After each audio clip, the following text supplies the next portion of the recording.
I'm going to read from my new story collection, Seeds. It's my third collection. It's particularly exciting for me because it gathers together stories from a 30-year span of my writing career, including a story about a pandemic that was published in this magazine a little over 30 years ago. I'm not going to read from that one, though. I'm going to read from the title story, Seeds. I don't know how it is I came to have no parents and no name, but I heard this is a place you can come if you're looking for a name. I have nothing, but I've had nothing before, and now I'm so glad to be free. It's in the city. There's 5 of us, or maybe there's 10, or maybe 30. The building's empty, gutted by fire. We've been sleeping on the floors, on found mattresses. I sprayed them all with a can of bug juice I bought. I don't like fleas or bed bugs. Since I came last week, I've been planting flowers. I dig the earth out of the central courtyard. An empty yard. Probably it's full of lead. But eventually that too will be washed away by rain. The rain is cleaner now. When I came, there was no one here. Now there's sometimes 10, and sometimes there's 20 of us. I planted sunflowers in the yard. Their big heads turn so slowly throughout the day.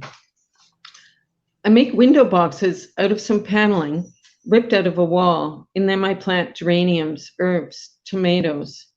The seeds are seeds I brought from the West. The soil isn't good. This soil, dug out of the yard. It's not even really a yard.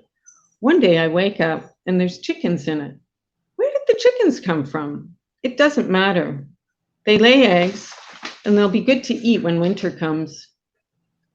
I gather the chicken dung and dilute it with water. I carefully pour it into the pots of plants. The tomatoes are doing fine. When someone new comes, I make them eat tomatoes. Vitamin C, I say. They look at me strange, their eyes wide and dark, blank as stones. Eat your tomatoes, I say.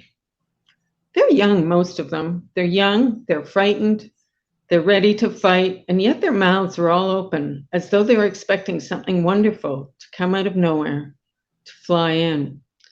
They gather from the edges of the burnt city, hearing. What is it they hear? They hear that there's a place that you can come. My sadness is that I'm alone.